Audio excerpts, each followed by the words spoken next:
ಭಾರತ ದೇಶದ ಪ್ರಸಿದ್ಧ ದೇವಸ್ಥಾನಗಳಲ್ಲಿ ತಿರುಪತಿಯ ತಿಮ್ಮಪ್ಪನ ಸನ್ನಿಧಿಯೂ ಒಂದು. ಕಳೆದ 2 ವರ್ಷಗಳಿಂದ ಈ ದೇವಸ್ಥಾನದ ಬಗ್ಗೆ ವಿವಾದಗಳ ಸುರಿಮಳೆ ಸೃಷ್ಟಿಯಾಗಿದೆ. ಕಳೆದ ವರ್ಷವಷ್ಟೇ ತಿರುಪತಿ ದೇವಸ್ಥಾನದಲ್ಲಿ ಹುಟ್ಟಿಕೊಂಡಿದ್ದ ಲಡ್ಡು ವಿವಾದ ದೇಶದ ಜನರನ್ನ ಬೆಚ್ಚಿ ಬೀಳಿಸಿತ್ತು. ಈಗ ಮತ್ತೊಂದು ಲಡ್ಡು ವಿವಾದ ಬೆಳಕಿಗೆ ಬಂದಿದೆ. ಕಳೆದ ವರ್ಷ ಆಂಧ್ರ ಪ್ರದೇಶದ ಮುಖ್ಯಮಂತ್ರಿ ಟಿಟಿಡಿ ಲಡ್ಡುಗಳನ್ನು ಪ್ರಾಣಿಗಳ ಕೊಬ್ಬಿನೊಂದಿಗೆ ಕಲಬೆರಕೆ ಮಾಡಲಾಗಿತ್ತು ಅಂತ ಆರೋಪ ಮಾಡಿದ್ರು. ಇದು ದೇಶದ ದೊಡ್ಡ ವಿವಾದವಾಗಿತ್ತು.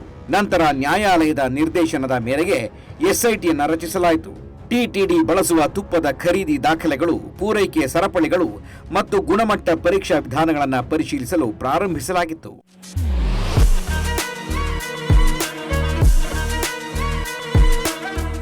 ಮತ್ತೆ ಟಿಟಿಡಿ ಲಡ್ಡುಗೆ ಕಲಬೆರಕೆಯ ಪ್ರಕರಣದಲ್ಲಿ ದೆಹಲಿ ಮೂಲದ ವ್ಯಾಪಾರಿ ಅಜಯ್ ಕುಮಾರ್ ಸುಗಂಧಿ ಅವರನ್ನ ಎಸ್ಐಟಿ ಬಂಧಿಸಿದೆ. ನಕಲಿ ತುಪ್ಪಕ್ಕೆ ಬಳಸುವ ರಾಸಾಯನಿಕಗಳನ್ನು ಪೂರೈಕೆ ಮಾಡಿರುವ ಆರೋಪ ಕೇಳಿಬಂದಿದೆ. ಇವರು ಭೋಲೆ ಬಾಬಾ ಡೈರಿ ನಿರ್ದೇಶಕರೊಂದಿಗೆ ವರ್ಷಗಳ ಕಾಲ ಕೆಲಸ ಮಾಡಿದ್ದು, ಹಾಲನ್ನೇ ಖರೀದಿ ಮಾಡದ ಉತ್ತರಾಖಂಡ ಮೂಲದ ಕಂಪನಿಯೊಂದು ಕಳೆದ 5 ವರ್ಷಗಳಿಂದ ತಿರುಪತಿಗೆ 250 ಕೋಟಿ ರೂಪಾಯಿ ಮೌಲ್ಯದ ಅಂದಾಜು 68 ಲಕ್ಷ ಕೆಜಿಯಷ್ಟು ಭಾರೀ ಪ್ರಮಾಣದ ತುಪ್ಪ ನಕಲಿ ಪೂರೈಕೆ ಮಾಡಿತ್ತು. ಅದನ್ನು ಬಳಸಿಯೇ ಲಡ್ಡು ತಯಾರಿಸಲಾಗಿತ್ತು ಎನ್ನುವುದರ ಬಗ್ಗೆ ತನಿಖೆ ನಡೆಸಿ ಸಿಬಿಐ ವರದಿ ನೀಡಿದೆ.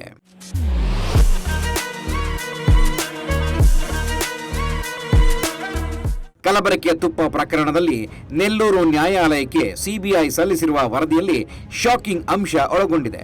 ಈ ಪ್ರಕರಣಕ್ಕೆ ಸಂಬಂಧಪಟ್ಟ ಬಂಧಿತ ಆರೋಪಿ ಅಜಯ್ ಕುಮಾರ್ ಎಲ್ಲ ಅಕ್ರಮಗಳ ಬಗ್ಗೆ ಬಾಯ್ಬಿಟ್ಟಿದ್ದಾನೆ. ಈ ಆರೋಪಿ ಉತ್ತರಾಖಂಡ ಮೂಲದ ಕಂಪನಿಗೆ ನಕಲಿ ತುಪ್ಪ ತಯಾರಿಸಲು ಬೇಕಾದ ರಾಸಾಯನಿಕಗಳನ್ನು ಪೂರೈಕೆ ಮಾಡ್ತಾ ಇದ್ದ. ಉತ್ತರಾಖಂಡದ ಭಗವಾನ್ಪುರದಲ್ಲಿ ಪಾಮಿಲ್ ಜೈನ್ ಮತ್ತು ವಿಪುಲ್ ಜೈನ್ ಎನ್ನುವವರು ಭೋಲಾ ಬಾಬಾ ಆರ್ಗ್ಯಾನಿಕ್ ಡೈರಿ ಆರಂಭಿಸಿದ್ರು. ಈ ಕಂಪನಿಯು ತಿರುಪತಿ ಲಡ್ಡು ತಯಾರಿಕೆಗೆ ತುಪ್ಪ ಪೂರೈಕೆ ಗುತ್ತಿಗೆಯನ್ನು ಪಡೆದುಕೊಂಡಿತ್ತು.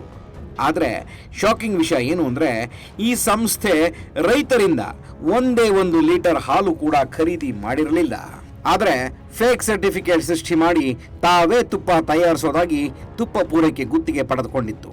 ಈ ನಕಲಿ ಕಂಪನಿ ನಕಲಿ ತುಪ್ಪ ತಯಾರಿಸೋದಕ್ಕೆ ತಾಳೆ ಎಣ್ಣೆ, ಪಾಮ್ ಕೆರ್ನಲ್ ಆಯಿಲ್, ಹೈಡ್ರೋಜನೇಟೆಡ್ ಕೊಬ್ಬು, ಬೇಟಾ ಕೆರೋಟಿಯನ್ ಪದಾರ್ಥಗಳನ್ನು ಬಳಸ್ತಾ ಇದ್ರು.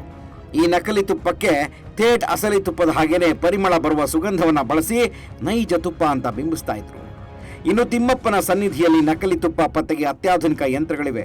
ಆದರೆ ಈ ವಂಚಕರು ಕೆಲವು ರಾಸಾಯನಿಕಗಳನ್ನು ಬಳಸಿಕೊಂಡು ತುಪ್ಪದಲ್ಲಿನ RM ಪ್ರಮಾಣವನ್ನು ಹೆಚ್ಚುವಂತೆ ಮಾಡ್ತಾ ಇದ್ರು.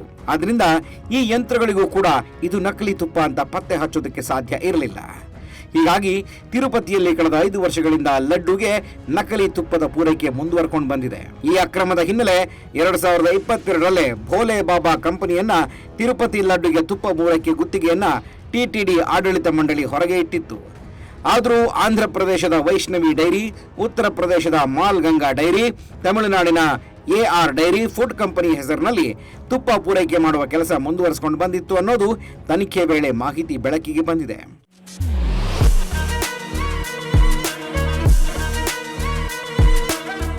ಕಳೆದ ವರ್ಷ ಜುಲೈನಲ್ಲಿ AR ಡೈರಿ ಪೂರೈಸಿದ 4 ಟ್ಯಾಂಕರ್ ತುಪ್ಪ ಕಲಬೆರಕೆ ಅಂತ ಕಂಡುಬಂದ ಹಿನ್ನೆಲೆ ಅದನ್ನು ಹಿಂದಿರುಗಿಸಲಾಗಿತ್ತು.